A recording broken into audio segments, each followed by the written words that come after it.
ayer nuestro compañero Matías Garro decía que había humo multicolor, no humo blanco con la reforma de la Seguridad Social. ¿Cómo estás, Eduardo? ¿Qué tal? ¿Cómo están? Bienvenido, Gusto. Eduardo. Sí, multicolor fue Fue. y con bastante dureza, digamos, en la negociación. Sobre todo el tramo final. Sobre todo el tramo final, sí. O sea, si bien hubo un proceso muy largo de negociaciones, desde la comisión de expertos, que después deriva en un proyecto que toma una serie de elementos de esa comisión de expertos, hay otros que no los toma. Después está toda la negociación política hasta que llega al Senado y cuando parecía que era bastante más sencillo, empezó a complicarse la negociación, donde el tramo final termina siendo en la semana de turismo en los últimos días, o sea, justo sobre el último momento que estaba previsto que se reuniera la comisión el 10 de abril. Y ahí aparece, bueno, Cabildo Abierto con una serie de planteos que los hizo antes, termina negociando con el presidente tres elementos que son centrales para lo que planteaba Cabildo, ¿no? Y quizás en orden de importancia está lo de bajar de 25 a 20 años el cálculo del régimen jubilatorio, desglosar las AFAPs y la reducción del IAS, que ahora después vamos a retomar un poquito esto del IAS. Lo que pasa ahí también es que se empieza a generar mucho ruido adentro de la coalición, ¿no? Es decir, bueno, ¿cuánto fue una negociación bilateral sin conocimiento de los socios o cuánto los socios estaban informados? Los últimos datos, digamos, que ha habido en función de los comentarios que han hecho tanto el Partido Independiente como parte del Partido Colorado es que las negociaciones estaban siendo informadas. Es difícil pensar que se informara solamente que estaba en negociación sin decir qué.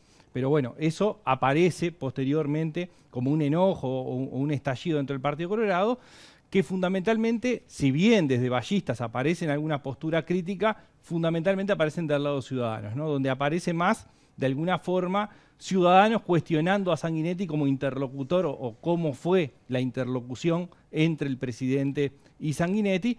Y por otro lado, desde afuera del elenco político aparece Bordaberry planteando que no se votara, ¿no? Es decir, proponiendo de alguna forma desde afuera que el Partido Colorado no debería acompañar, lo cual sumó ruido a la interna del Partido Colorado, no solamente al ruido de la coalición, sino también a la interna del Partido Colorado. Su primera aparición política.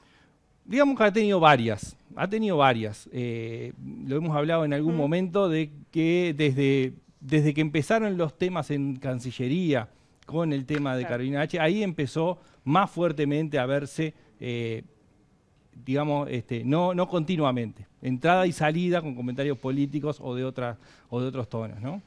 Lo que no queda muy claro es cómo, si al principio había un acuerdo, digo, con respecto al Partido Colorado, a partir de que Cabildo realiza una negociación directamente con el presidente, bueno, pero ahora nosotros también tenemos nuestros reclamos. De alguna manera sonó como a caprichosa la actitud que toma el Partido Colorado y traba mucho en esta última semana la negociación a tal punto que uno miraba y decía, esto realmente se terminará destrabando porque se empezaba a toquetear demasiado el proyecto de reforma. Bueno, sí, sin dudas eso generó ruido y generó, a ver, si el lunes se votaba, el gran triunfador neto era Cabildo Abierto, habiendo impuesto una serie de condiciones en la negociación. El Partido Colorado quedaba totalmente ladeado, de hecho hubo comentarios de los nabos de siempre o de haber sido fieles y no haber sido respondidos en la misma línea.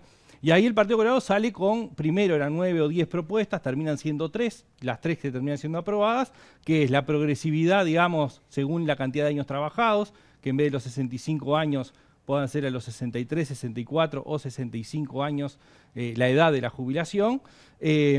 Después un escalonamiento, que lo que hace es corregir, digamos, a los nacidos en el 73 les generaba un cambio drástico y eso aparentemente se corrige, pero lo central aparece en el IAS.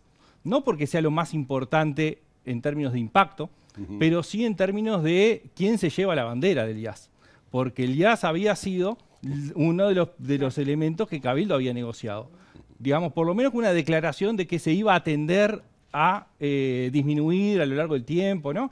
Ahora se le pone un poco más de contenido, más precisiones a esa disminución, pero enseguida que había salido el tema IAS del lado de Cabildo Abierto, también había habido una respuesta del lado de Subía diciendo que esa era la bandera del Partido Colorado y que se había dejado que se la robaran de alguna forma.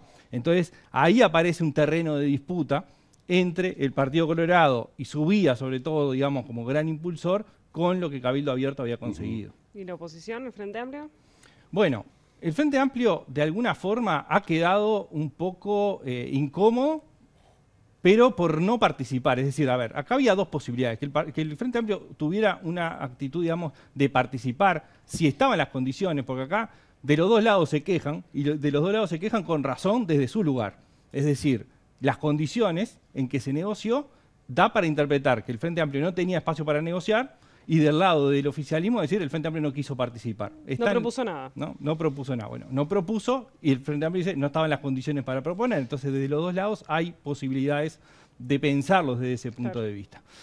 Lo que sí, hace unas 2 semanas que estábamos hablando de esto, pues ya van varias veces, vos has dicho, bueno, el Frente Amplio mientras tanto come pop. Bueno, esa podía haber sido una actitud, digamos. Sin embargo, hubo algunos apresuramientos de parte del Frente Amplio de cuestionar antes de conocer el texto. Y ahora en la conferencia de prensa dice el texto no se conoce. Entonces hubo una crítica quizás un poco adelantada, pero lo que sí es cierto es que ahora tiene una bandera para el 2024, que es la reforma de la seguridad social. Ahí va a estar la disputa, si funciona como elemento de campaña, o si se da el proceso que el presidente, por lo menos, no toda la coalición, está convencido que se puede dar, que es que a la población se la pueda convencer que es una buena reforma, que es necesaria, y ese va a ser uno de los terrenos de disputa entre el oficialismo y oposición en torno a este tema.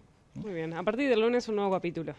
A partir del lunes se votará, después va a ir al Senado, supuestamente es solamente para ratificar los cambios realizados en diputados, y bueno, y después, ¿cómo queda la coalición? ¿No? Es decir, bueno, claramente hay un tema de funcionamiento donde se explicitan las diferencias públicamente.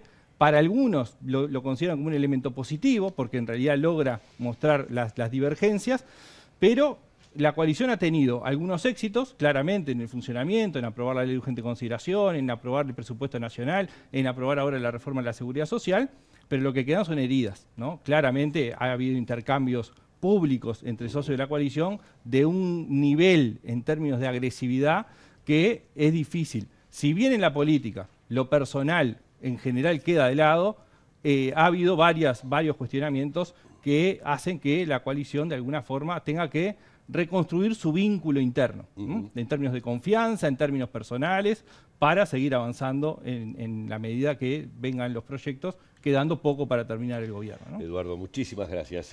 Por favor, ese de ustedes. Eduardo Botinelli, entonces director de Factum. Nosotros, yo me retiro, vamos a una pausa y se viene JC. Ya se viene JC, con toda la información deportiva. Con el profesor. No. Se queda.